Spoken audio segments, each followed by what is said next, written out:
Imagine, if you will, the year 1605. You are standing on the deck of a massive wooden merchant vessel, creaking under the immense weight of its exotic cargo as it maneuvers through the choppy, gray waters of the IJ waterway.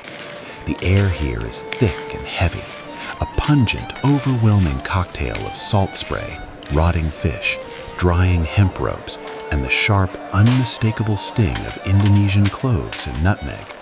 This is not merely a city you are approaching. It is a man-made miracle pulled directly from the primeval mud. In the early 1600s, Amsterdam was the undisputed center of the known universe, the beating heart of a global machine that was fundamentally reinventing the way human beings lived, traded, and perceived reality. To truly understand Amsterdam in the 17th century, you must first understand its relationship with the water. This was a city built on a foundation of more than 11,000 wooden piles, driven deep into the swampy, unstable earth. Without those piles, the grand, gabled houses of the Herengracht would simply have vanished into the muck and mire. It was a fragile, high-stakes masterpiece of engineering, a testament to Dutch defiance against the relentless power of the North Sea. While the rest of Europe was tragically embroiled in exhausting dynastic wars and violent religious purges, the Dutch were busy building a financial empire that would eventually dwarf anything the world had seen since the height of the Roman Empire. If you had walked into the Amsterdam Stock Exchange in 1611, the very first permanent stock exchange in world history, you would have been deafened by a chaotic, rhythmic roar of voices. This wasn't just simple barter and trade. This was the historic birth of the Dutch East India Company, known globally by its initials, the VOC. For the first time in human history, ordinary citizens, butchers, maids, blacksmiths, and wealthy merchants alike could buy shares in a perilous voyage to the Spice Islands. This was the world's first true mega-corporation. In the 1600s, the VOC possessed its own private army, its own formidable navy, and the legal power to strike international treaties or execute prisoners. It was, in every sense, a state within a state. The sheer wealth flowing back into the city's harbor was so immense that the Dutch guilder became the world's primary reserve currency. Amsterdam became the world's warehouse. If a person wanted sugar from Brazil, silk from the Far East, or fine fur from the deep forests of Russia, they didn't travel to those distant lands. They traveled to the massive multi-story warehouses of the Jordan district. No story of 1600s Amsterdam is complete without addressing the sheer madness of 1637. It started with a biological anomaly, a mosaic virus that turned solid-colored tulips into variegated flame-patterned masterpieces of nature. To the Dutch of the Golden Age, these were not just flowers, they were ultimate status symbols, more valuable than gold or precious gems. At the absolute height of Tulip Mania, a single rare bulb of the Semper Augustus variety could cost more than a luxury townhouse on the most prestigious canal. People were selling their ancestral businesses and mortgaging their family homes just to get in on the speculative action. It was the world's first major speculative bubble, a collective fever dream that gripped an entire nation. For a few frantic months, the city was in a trance of greed.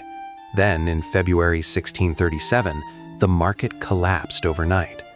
The tulip gold turned back into common onions, and thousands were left with nothing but a handful of useless roots and a lifetime of debt. It was a harsh early lesson in the terrifying volatility of the very markets they had invented. But Amsterdam wasn't just a city of coin and commerce. It was, perhaps more importantly, a city of radical ideas. In the 1600s, it stood as the most tolerant city on the face of the earth. While the Inquisition was burning forbidden books in Spain and Italy, Amsterdam was busy printing them. If you were a philosopher, a scientist, or a theologian with a dangerous idea, you fled to the safety of Amsterdam. This was the city of Baruch Spinoza, the son of Jewish refugees who dared to suggest that God and nature were one and the same, a thought that would have earned him a stake at the fire elsewhere.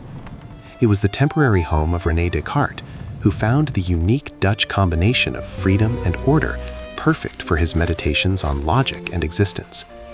Amsterdam became the printing press of Europe, a sanctuary for the mind. Cartographers here were drawing the first truly accurate maps of the entire globe, while scientists like Christian Huygens were peering through telescopes to discover the rings of Saturn. The city was a lighthouse of the Enlightenment, fueled by the conviction that curiosity and intellectual freedom were ultimately more profitable than dogma and repression.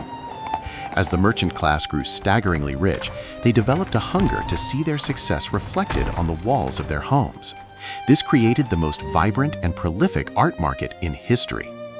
In the mid-1600s, a man named Rembrandt van Rijn was the undisputed king of this creative scene. His studio in the Jodenbriestraat was a factory of genius, filled with the smell of linseed oil and the sight of drying canvases. Unlike the art found in the rest of Europe, which focused almost exclusively on glorifying kings or depicting religious saints, Amsterdam's art was about people. It was about the way winter light hit a glass of beer, the intricate texture of a lace collar, or the weary, soulful eyes of a night watchman. The Dutch Golden Age produced millions of paintings, not just for the elite, but for the common man. It was often said that even a modest baker or a successful blacksmith would have a landscape or a still life hanging in his shop. This was art for the masses, funded entirely by the global profits of the spice and silk trade. However, we cannot honestly talk about the splendor and the light of the 1600s without acknowledging the deep shadows that accompanied them.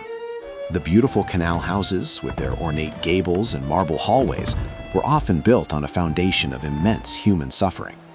The Dutch West India Company was deeply and inextricably involved in the Atlantic slave trade, transporting thousands of human beings across the ocean in horrific conditions. The sugar that sweetened the tea and the tobacco that filled the pipes in the city's coffee houses were the direct products of a brutal, unforgiving plantation system in the colonies.